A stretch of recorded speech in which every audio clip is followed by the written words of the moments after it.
Amazon với mức giá cực kỳ ưu đãi như đăng ký brand với USPTO, từ Helium 10, từ Jungle Scout, Logistics và Warehouse. Xem hình thông tin chi tiết dưới phần mô tả nhé.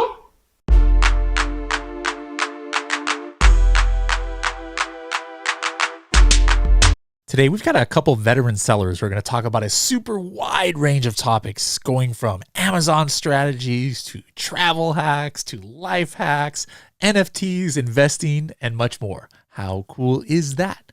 Pretty cool, I think.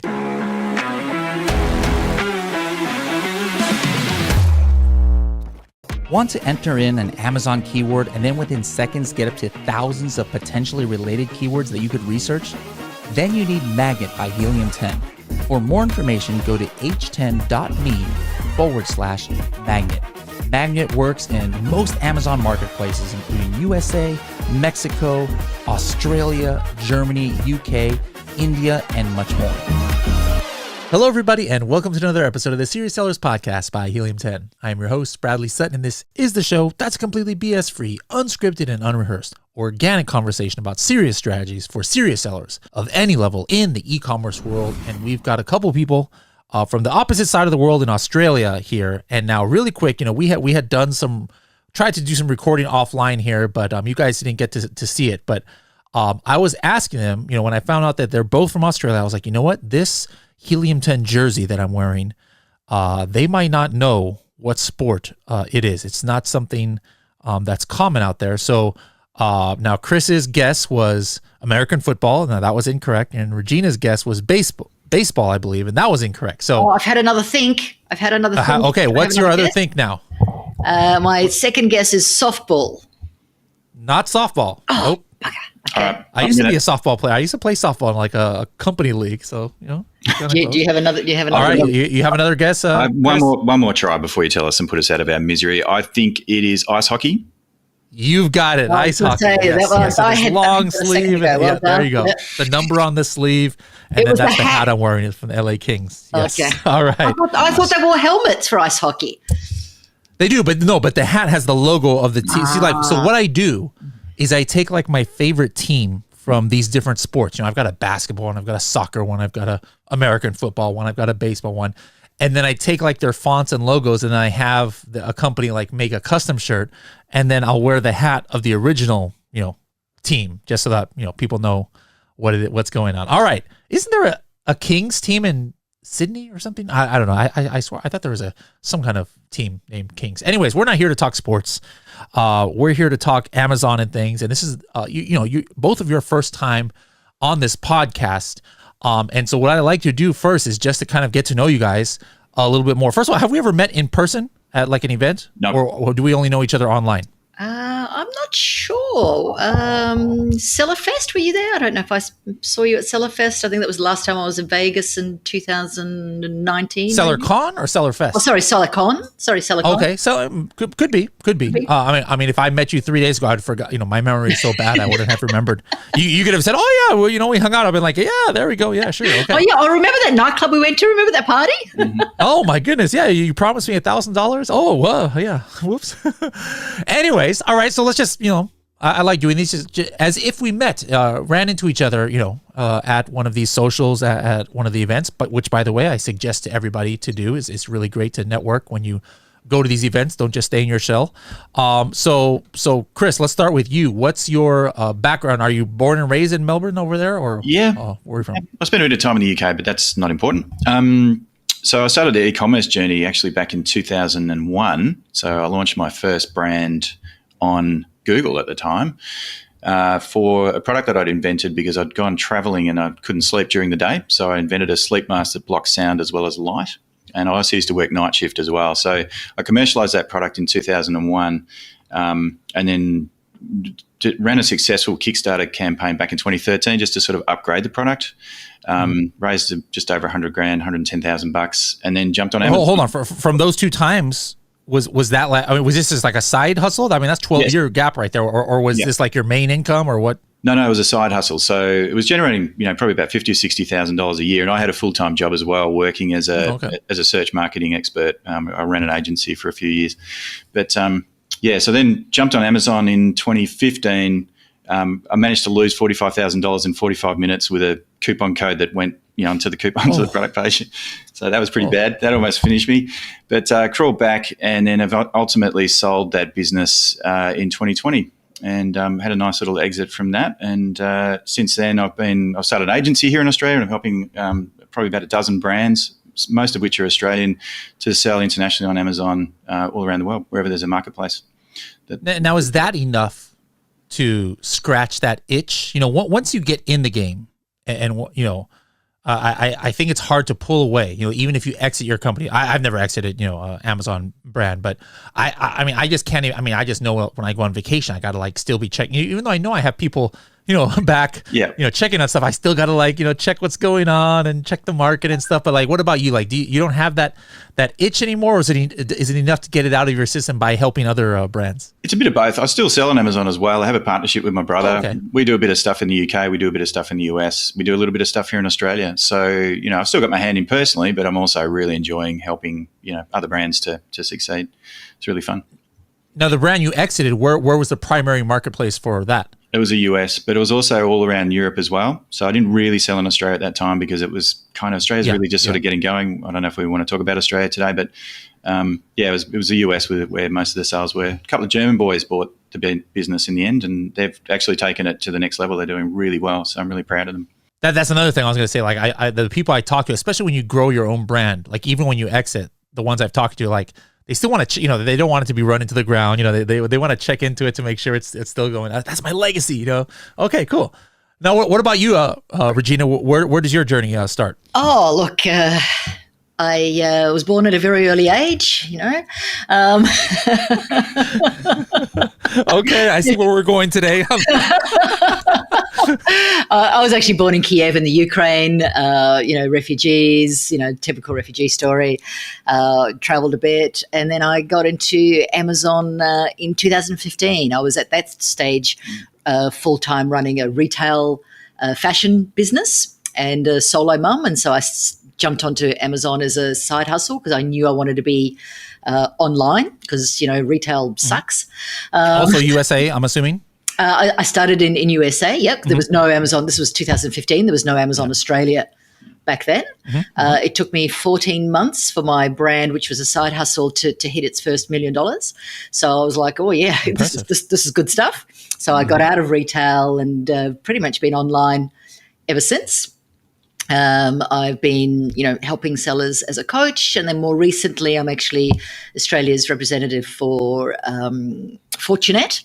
So the last 12 months, I've been helping brands exit, which has been awesome, as well as putting together the Amazon Collective Mastermind retreats that we ran 2 of last year. So these days, even though I still have my brand, I'm spending more time with other sellers at a higher level. Yeah, same. Doing that. So, are you planning to one day exit the brand, or possibly? Okay. At the moment it's some people are different. Some people say, you know what, I know how much money is on, could be potentially, but it's just this is my thing, and I just want to, stick to it to the end. So no wrong answer there. Oh, absolutely, Now, neither of you, started your brands in Australia, but being in Australia and having, I know you're big parts of the community. Down under, right? So I'm just, I want to get an update. I've been doing this podcast about 4 years now almost. And I remember in the beginning days when Amazon Australia just launched, people were really excited about it. In fact, I've got a claim to fame. I was Australia's first third-party seller. I helped the Australian platform test their systems way back before they even launched. So I was very bullish and brought a lot of stock in, and ding. Right. I ended up. And it didn't take off as you thought. It did not kick off. I finally sold out of most of my product during COVID. Actually, COVID was really good for me from that standpoint. Yeah. That was what I was going to ask, because it seemed like to go in a cycle. Like in the beginning, people were super excited, because it was like, hey, there's, especially the people from, UK and America, it's like, here's another English speaking country. Amazon opening up will be easy to make our listings. And then it was like, oh man, there's like zero traffic here. And then I don't remember when, but I think it was during the pandemic, or maybe it was last year, during the pandemic. But I would hear reports that all of a sudden, hey, Australia is finally kind of, growing. not just Amazon, but just e-commerce in general over there. So we're in 2023 now. Either of you can answer this, but what's the state of affairs for selling on Amazon in Australia in 2023? I'll hand that over to you because I've sold out, and I haven't replenished here, so I can't speak to that. Well, I've got a couple of clients that sell on Amazon Australia. I think the most successful ones have a fairly big catalogue. Okay. The ones that are not doing as well generally just have a sort of a single niche. I've got one client in the weight loss space sort of doing shakes and things like that. They're doing very well. They've only just started. So on Amazon Australia, the riches are not in the niches like they are in the US. The riches are in the sort of, the top categories and really trying to get that top 10 position for a dehumidifier or something that, generally in America you just wouldn't even look at as a market or a category. Collagen peptides, man. Bit of Garcinia Cambogia. It's not a great place for my coffin shelves, in other words. Yeah. Yeah, that's exactly right. So it's, but the real advantage is that there's a lot less competition here. The other thing is that a lot of the methods that you've spoken about, Bradley, over the years, the Maldive methods and exact match PPC and brand new listings and things like that, ranking products on Amazon Australia is really, really easy. You don't need to sell many through keywords to get the rankings that you need for your main keywords. And so tools like Helium 10, for example, really help understand what the keyword volumes are, of course, and then, of course, there's some of the revenues as well as perhaps some of the competitors are generating. So it doesn't take long, and you can do really well. So yeah, it's a bit of a mix. There's some people that are doing really well, and other people, not so good. I would imagine a couple of the benefits would be low PPC costs. Usually when it's low competition, that's how it is. And then also, wouldn't shipping be? I mean, if I'm manufacturing in India or China, wouldn't shipping be a lot cheaper than sending it to US? Or maybe it doesn't work that way since there's not as much traffic. There's less traffic, but the advantage of Australia, I think, when you're shipping out of China, for example, is that we don't have the crazy tariffs that Trump introduced. That's number one. Mm-hmm. Number two, and I'm just going to do a little drop here for Jamie Paros over at SKU Drop. I don't know if I can do this, but he is about to launch SKU Drop for the Australian market, which means that you can keep all of your inventory over in China. And I use SKU Drop for my US inventory and do just-in-time shipments on a kind of a shared container that they have to do sea freight. And they're introducing air freight pretty soon as well. So we're really excited for that. We can kind of do smaller inventory drops into Australia using their system and keep a lot of our inventory in the US. And then we can kind of send some to the US, to China. We can send some from China to the US, and then they're also going into Europe pretty soon too. So it's a really exciting service. Also, so then that would be like, hey, like maybe it might make it not really economical to try and make the minimum shipment to have to come to Australia. So now you can just kind of drip it out. Absolutely. Okay, so one of my clients, for example, he sells office chairs in the US, and we've really been hit with huge storage fees over Q4. So I'm introducing them to SKU Drop next week because we can now do we can send like 20 chairs every day, or 10 chairs a day, or whatever we need to send in to replace what's been sold the day before. So it's just a much more flexible arrangement and a lot cheaper storage in China versus pretty much anywhere. So, okay, it's a good system. All right. Now, Regina, talking to you, like the people that you see nowadays who are, looking to exit companies or exit their businesses, or I'm just curious about in general, because again, this is kind of similar. The things go in waves, like selling in Australia. Selling your Amazon business was like 3 years ago, nobody had ever heard of it. Then a couple years ago, it's like you can become a billionaire. That's right. If you do it, everybody's doing it. And then all of a sudden it's like, oh my goodness, this is the worst thing in the world. Like these companies are imploding and stuff. And so it's like, well, what's going on for 2023 as far as the same Amazon aggregator business? Look, in the buying of businesses, good, solid businesses are still in demand. The multiples may be a little bit down from, 2 years ago. However, they're still in demand. If you've got a good, solid 7-8 figure business that has strong fundamentals, that's not a fad product, that's got good fundamentals, that's still growing, so it's got to be on that up curve. We encourage at Fortunate people to sell possibly a little bit earlier than they would in order to take advantage of that growth curve. And obviously you want to have your numbers right and solid margins. and also make sure that you don't have any skeletons in your closet in terms of, what you've done to rank your products. You want to be, stay in the white hat. Anh chị đang bán hàng trên Amazon. Skyrock cung cấp các dịch vụ dành cho các nhà bán hàng trên Amazon với mức giá cực kỳ ưu đãi như đăng ký brand với USPTO, tuần theo link thêm, tuần trên Scout, logistics và warehouse. Xem hình thông tin chi tiết dưới phần mô tả nhé. Territory, don't be tempted. So again, like every business, if it's a good business built on good fundamentals, you've got a strong SKU offering, not too broad. The buyers don't want too many. They don't want 150, 200 SKUs. But if you've got half a dozen, 20 SKUs with strong fundamentals, good margins, then those businesses are very much still in demand. Okay, good to know. Now let's go back to Chris. I know you've been using Helium 10 for a while. I'm not going to say what's your favorite tool, but I haven't asked this. What's your favorite? Here's a question, new kind of question. What's your favorite function? Like, what's your favorite operation that you do inside of Helium 10?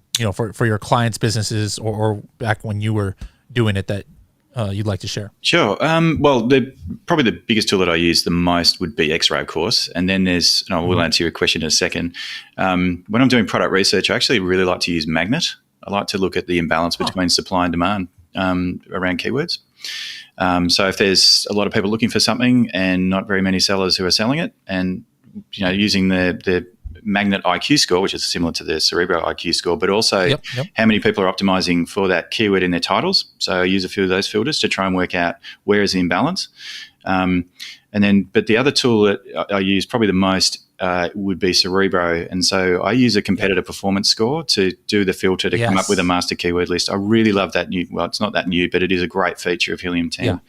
Certainly for Cerebro, and I use that basically to bring the list into something that's a lot more manageable, so that I can then just prune out some stuff and then come up with a master list that I use both for listing optimization. I'll hand over to the team, and indeed for exact match PPC on launch. Excellent. I like that point. You talk about title density. That's a metric that's slept on by a lot of people. But I tell them before, even it could be a 2,000 search volume. And the title density is 1. Only one person has a title. There are sometimes you can launch a product and have that in your title, and you might be on page 1 with nothing, like right when you start. So that's good. And then the competitor performance score, since it's the very, very last column, at least sometimes, depending on how people arrange it, a lot of people don't even realize it's there. But that's like literally, some people call that relevancy, or things like that. But that's literally what, almost ranking the best keywords if you've done a multi-ASIN search. That's right.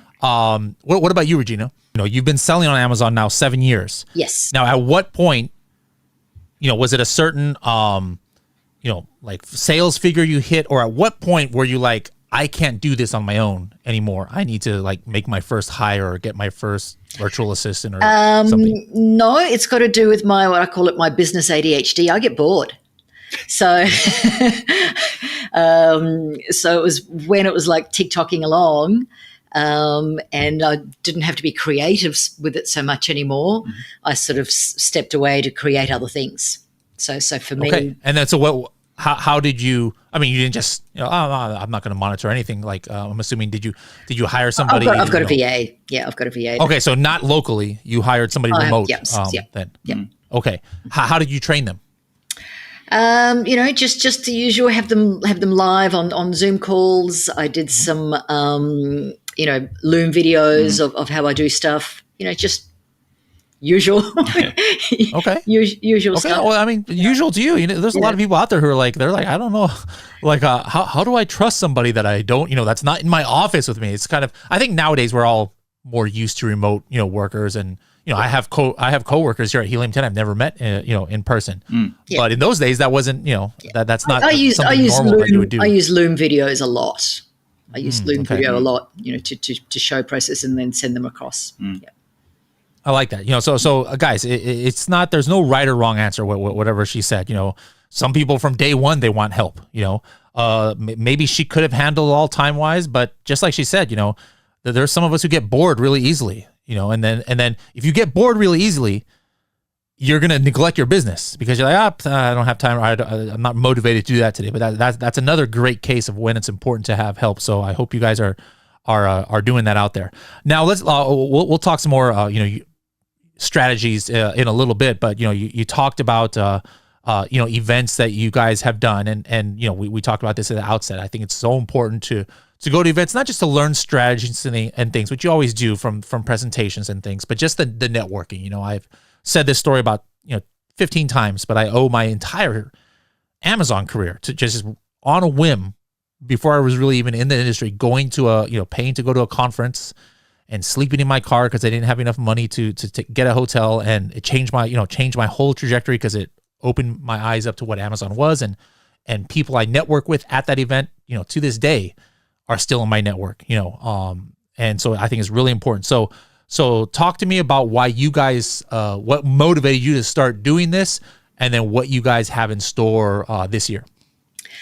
Look, I started going to events, I started in 2015. In 2016, I joined a high-level mastermind that was based in America, and I was traveling to Vegas from Melbourne every 6 weeks to attend. Every 6 weeks? Yep, Wow. Pretty much. Okay. For a year. It was full on.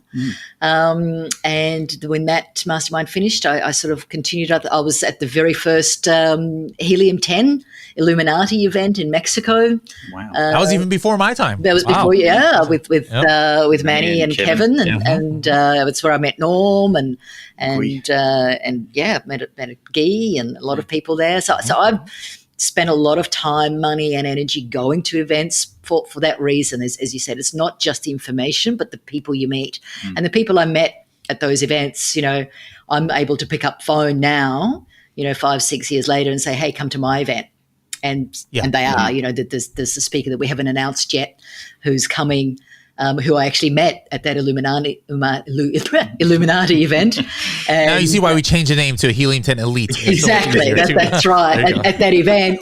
And he's coming, but purely because we have that relationship that we met in Mexico. Love it. So I really love that. And that's what I wanted to bring to Australia last year, because we haven't really had anything here at that high level. No. There's a lot of beginners type events and conferences and catch-ups and meetups. But I think once people get over a certain level, they don't need to know the basics training over and over again. The conversations you have when you're doing, 6 figures and 7 figures and 8 figures are different to the conversations you have when you're just starting out and trying to launch. And so that was really the idea behind the events that we ran. And then, of course, our very first one was scheduled that had to be shut down because of COVID. So it turned out in 2022, we ran our first one in March. And that was huge. Fantastic. And we got so excited that we ran a second one in July, which also sold out. So who did we have in July? Oh, in July we were, because the borders opened, we had Amy Weiss, Norm Farrar and Paul Barron came and joined us. So that was fantastic. Awesome event. But, as I said, it's not just the guest speakers who come, it's, the sellers that are in the room. So it really becomes a group think rather than relying purely on our international VIPs like yourself. Yeah. We're so excited to have you join us in Bali this coming June. So yes, very excited. My first time ever in Bali there. So what can people expect from this event, either of you? Well, for those who came before, it's just going to be bigger and better. And for those that haven't been, it's going to be, really unique because, Australians were a little bit different to Americans, although I think we've had a couple of American suppliers. Yeah. So, it's not going to be purely Australian sellers coming. It's going to be a lot more global this time, probably with a bias towards Australian sellers. Because it's easier for us to go to Bali. So what can you expect? You can expect 4 days of, in-room and out-of-room learning and networking and activities. I'm actually heading off to Bali on Sunday to, do a bit of recce and preview some off-site activities that we're going to throw at you to get you a little bit out of your comfort zone and do some bonding. Good. So that'll be fun, but also, you know, mixing with the likes of yourself. And we have Kirsty Verity, who's one of the, you know, the OG Amazon sellers, coming from Canada with her husband, who's also a 7-figure brand owner. So it's going to be like, hey, this is something, hey, I'm going to learn something. I get to go to an exotic location. There will be activities and fun and I'm assuming great cuisine. And yeah, we're staying in a beautiful resort that's got 3 swimming pools. So, you know, some R&R. Yeah, but it's not going to be a holiday. Like, we are actually going to do full-day workshops about... Not just drinking all day. No. We're going to put people to work. We're going to have a combination, as we normally do, of presentations, but also workshops and hot seats where we take some of the most successful sellers, certainly in Australia last time, hopefully in the world this time. We can really drill down into what has made them so successful and how they've been able to scale to such a level. Because most of the people that come are in that sort of band where they're trying to break through from a 6 to a 7. And so we have a lot of 7 and 8-figure sellers that come. And so they're the ones that really show people, provide like the roadmap of what steps they took in order to get to the level that they're at. All right, excellent. So guys, I'm creating a short link that should be active when you guys are listening to this. If you want more information, again, I'll definitely be there. It's going to be in June. Let me just check the dates here. It was 18 to the 22nd in Bali. Go to h10.me/Bali, BALI, h10.me/Bali. Perfect. And that'll forward right to the page where you can get more information. And on this same topic, you know, this is something that was big for me for 2023 is recreation, health, mental health, physical health, things like that, is something that's on my mind a lot this year. And so, like, I ask a lot of the guests, you know, for me, traveling, you know, doing stuff like this is just like fun for me. It's work, of course, but it's also fun. And that's like my hobby. And then, you know, I've been doing I'm not doing it on this time, but I've been even recording podcasts when I'm on my treadmill right here, trying to stay physically fit. For both of you guys, what do you guys do to escape the Amazon world when you need to? What's your hobbies and what kind of routines or unique things are you guys doing to mind your, you know, mental and physical health? I'll start. Go. Yep. So I love playing the guitar. So I've got my guitar sitting over here, and nice. I'll often pull that out and play a bit of Neil Young, and whatever else I think of. But and then in terms of physical exercise, bike riding. Just love going out for a ride. You know, might just take an hour or half an hour out and go for a bit of a ride around the neighbourhood, and wander back and refreshed and ready to have some lunch, and then get back into work. So love it. Yeah. Look, I read, you know, across all sorts of different topics. You know, some of it is business development, some of it is more personal health. I've been going down the carnivore route. What does that mean? Carnivore means I only eat meat. Oh. I don't eat. I'm zero carb. Okay. Zero carb, and so that's been in terms of health, and I've noticed that that's made a huge difference to me personally. And travel is my thing. And now that our borders are open, you know, 2022, I dragged the teenager around the world a couple of times to different places, and we'll be doing so again, much to her chagrin. But that's very much something that's in my blood and has been for a long time. And it's great to be able to get back into the travel. And that's the beauty of the way that we've set up our businesses, is that, you know, have laptop, can travel. Yes. And again, this is important. You know, I've only been asking this question for a few episodes now here in 2023, but everybody, guys, if you've been listening to every episode, it has an answer.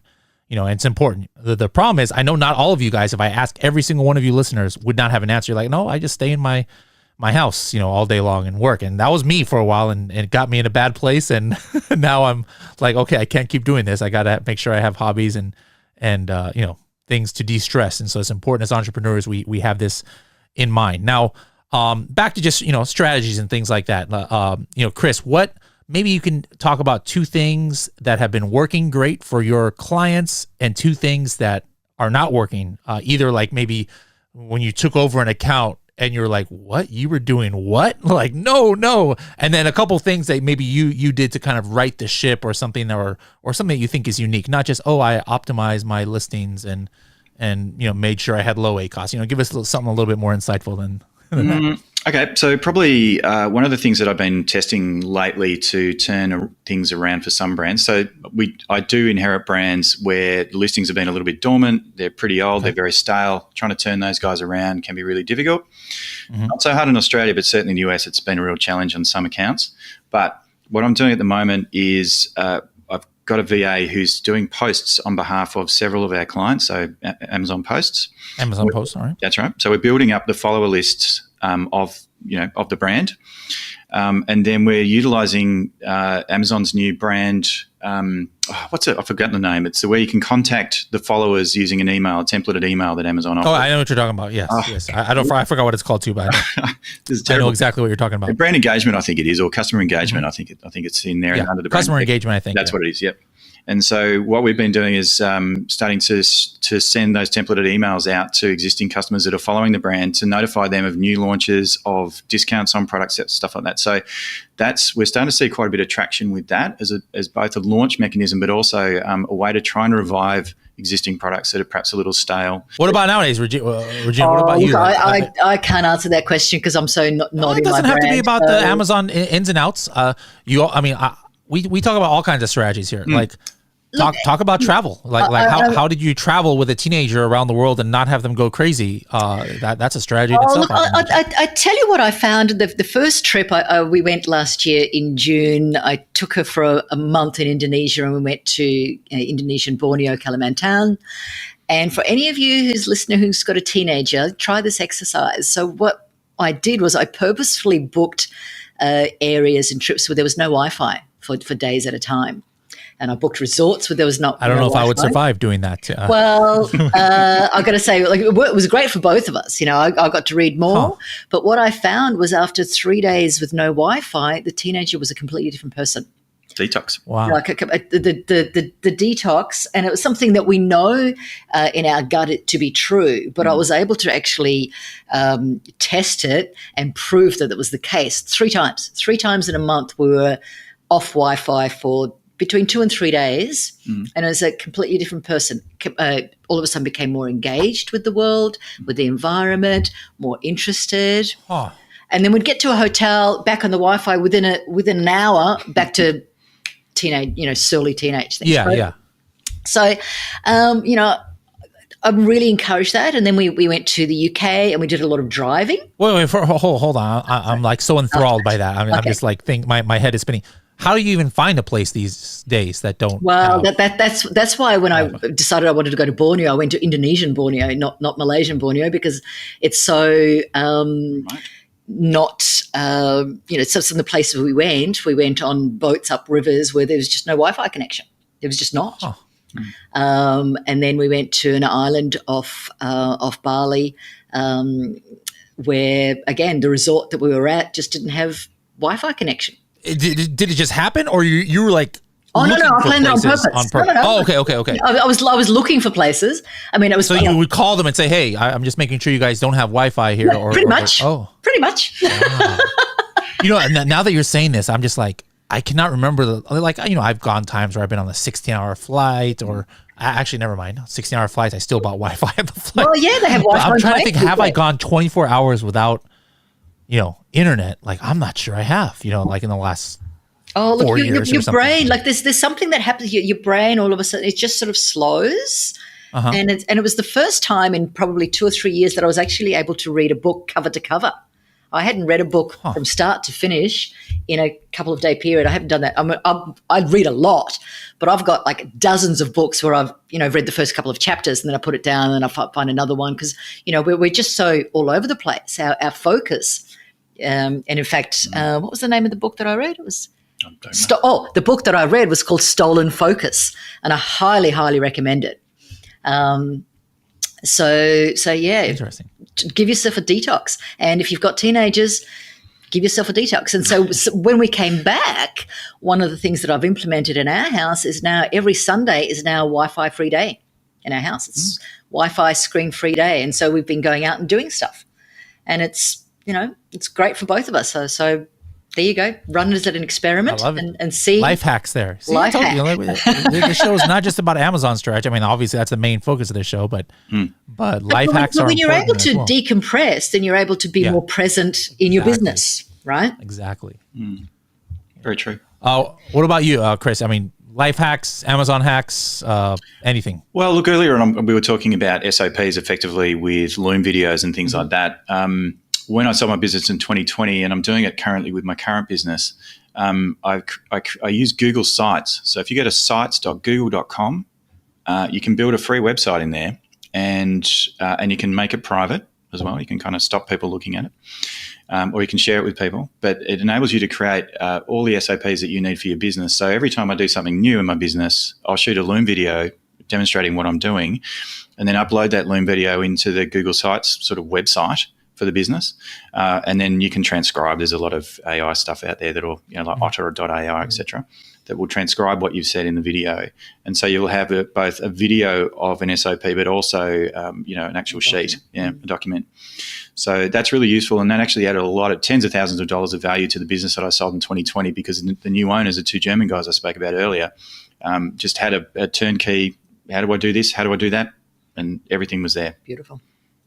Interesting. Okay, that's a great tip. That nobody's ever given. Now, I also like talking investing in before, and I go through phases. A couple of years ago, my big thing was like baseball cards, and it still is. I'm just here on my desk. I'm going through stuff. I'm putting onto eBay some cards and things. But since Manny and Guy started this NFT project, Manny and Guy are the you guys referenced founders of Helium 10, and I totally got immersed into it last year. Like I'd never done it before. Now, are one or both of you also in that project? I'm big into. I used to use the term. I aped into the original mint, and got a lot of the bulls. And as you know, part of the benefits of being a bull owner is the investing. Yes. And so the last couple of investments I've actually sold. I sold one of my God bulls for 3.5 ETH, and that's which for you guys out there, that's about like $5,000-$6,000 almost. Yeah, depending on the price of ETH. And that's something you made for free, right? And the God bulls I made for free. The God bull, you made it for free and sold it for $6,000. Correct. And so what I did was I then parlayed that investment into, I think one of them went into SpaceX when we had some of those investor opportunities. So I've actually invested them into, seed funding, which is one of the side benefits of that project. And at the moment, I think how many teens are left? There's less than 1,000. There's like 800. Yeah. So I'm busily minting as many of those things as I can before they stop. And I also bought a whole heap of those apes. The opportunity to buy the apes. When was that? Last week? Yes.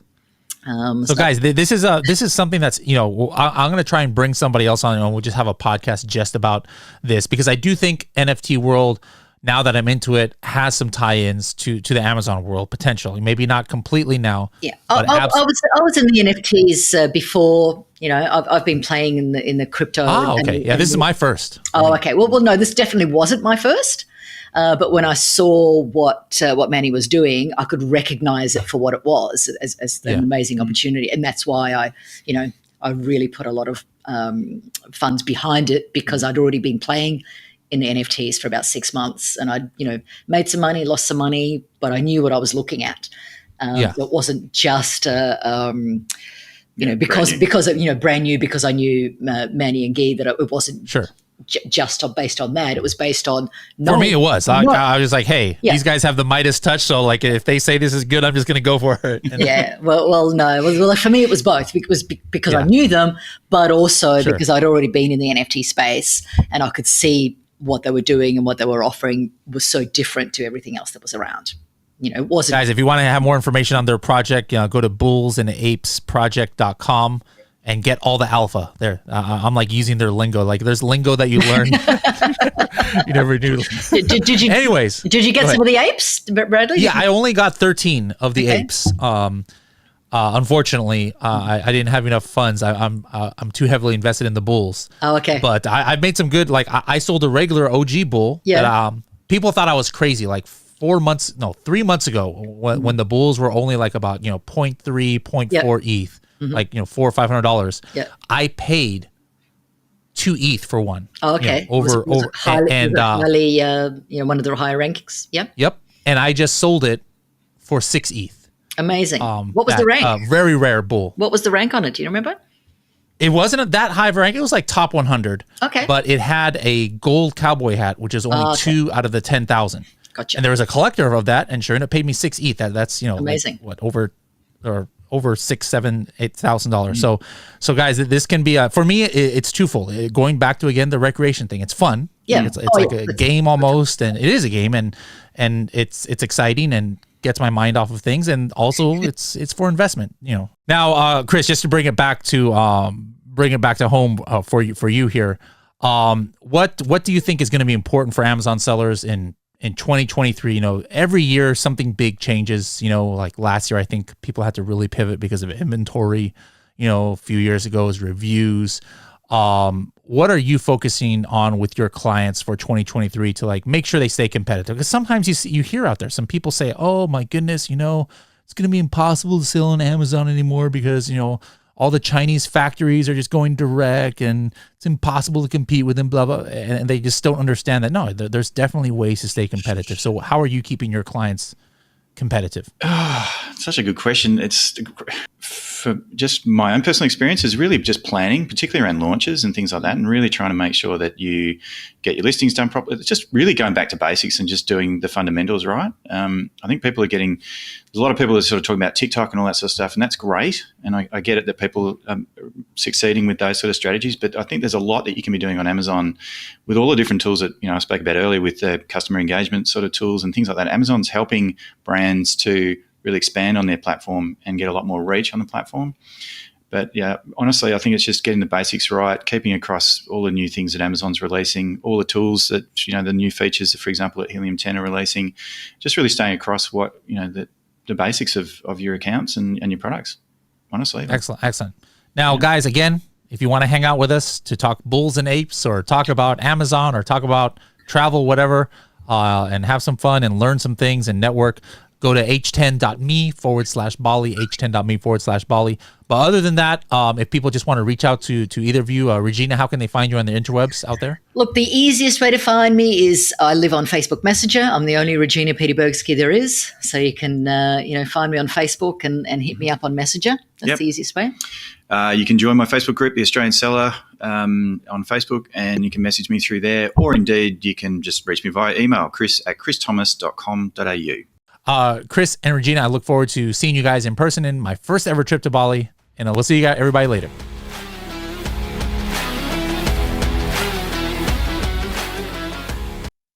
Anh chị đang bán hàng trên Amazon. Skyrock cung cấp các dịch vụ dành cho các nhà bán hàng trên Amazon với mức giá cực kỳ ưu đãi như đăng ký brand với USPTO, từ kênh, từ trên Scout, logistics và warehouse. Xem thêm thông tin chi tiết dưới phần mô tả nhé.